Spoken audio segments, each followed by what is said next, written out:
is the photo of a very beautiful young girl I took in Chukcharan. I particularly like that she is wearing a Hello Kitty shirt under her dress. This is the main mosque in Herat. It is known as the Blue Mosque or the Friday Mosque. Herat is the closest big city to Iran, and the Persian influence is definitely seen in the beautiful and intricate ceramic work that adorns this mosque. Parts of this mosque date back to the early 13th century.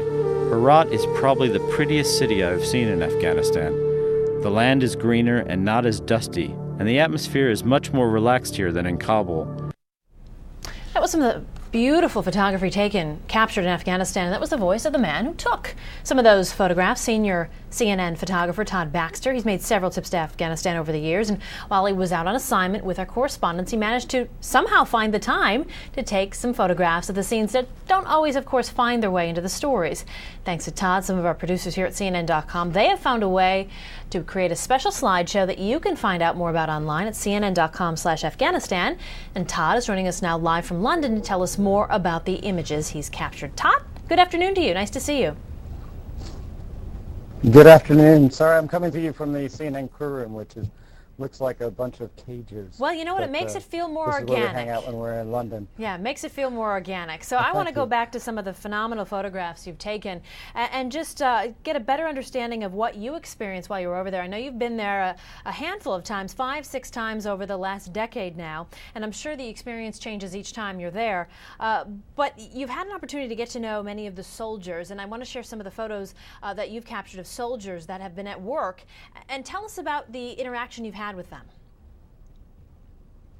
Well, the last time I was there, which was last month, I actually was there with the NATO Secretary General, and so we were traveling around and we met some of the Polish soldiers that worked for NATO in Afghanistan. We met some of the British soldiers and some of the American soldiers, and it's amazing that you forget how difficult a thing it is for all these different countries to work together, because some of these armies are fairly new to NATO, you know, like Poland, and they don't always speak the same language, and so, but they do live on. Some of them live on the same bases together. We were with French soldiers as well, and it's an extraordinarily difficult thing, just from that alone, and then they're in a war situation, and it is amazing what they do and how they do it.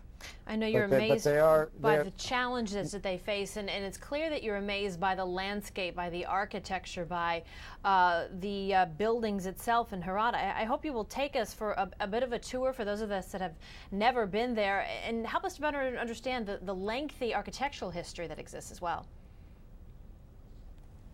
Well, I don't know, the pictures of Herat, which is in the western part of Afghanistan, which is closest to Iran, really show the influence that Iran has from when it was part of the Silk Route and wasn't particularly part of Afghanistan, because some of the buildings, like the fort in Herat, I don't know if you can see that photo. Yes. It dates back to, you know, Alexander the Great times, and Genghis Khan went by and fought around that area, and Tamerlane fought around that area, and so that fort has been there a long, long time. That we're building it right now, but it's been there an extraordinary long time. But all the influences have been dragged across the Silk Route and in the Silk Road, and in this case, this is so close to Iran that most of the influences of Iran are there in Afghanistan. You can particularly see it in the mosque in Herat. Yes, and some spectacular photos of that, showing the ceramic nature. Yeah. Tell us what it's like when you get up close. It's beautiful. I mean, it's all ceramic work, and it's filigree. I mean, it's handiwork that's been there for, you know, nearly several centuries. I don't actually know, because we're touring it and we're taking pictures, but it's just extraordinary. It's just beautiful, frankly.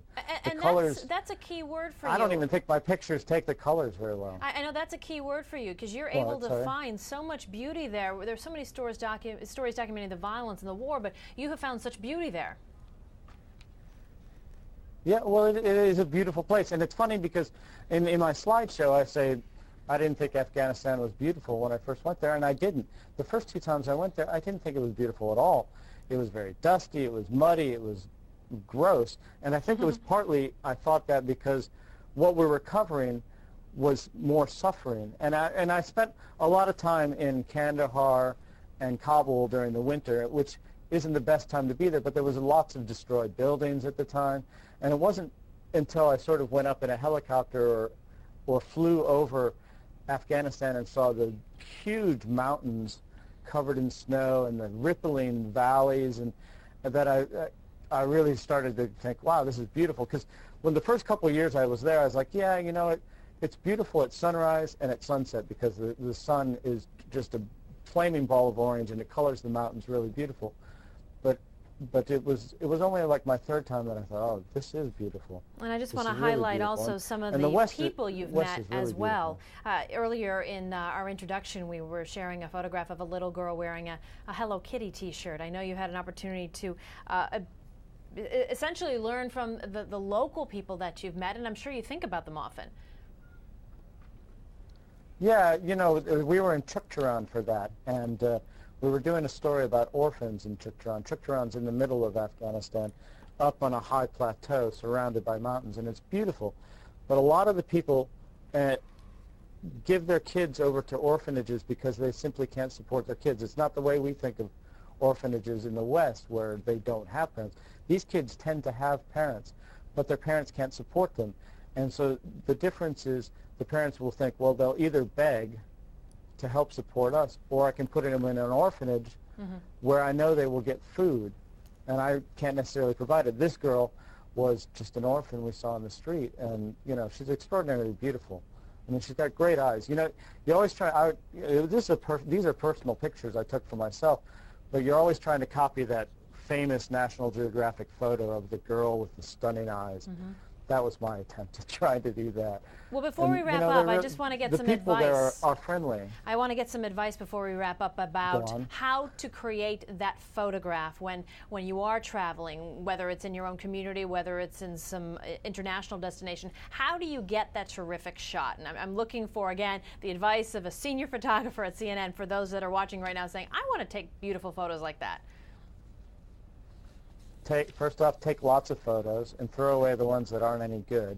And secondly, get closer, because people usually stand too far away from the things they're trying to capture. So if you want to capture people, stand a lot closer to the people and make them fill the frame.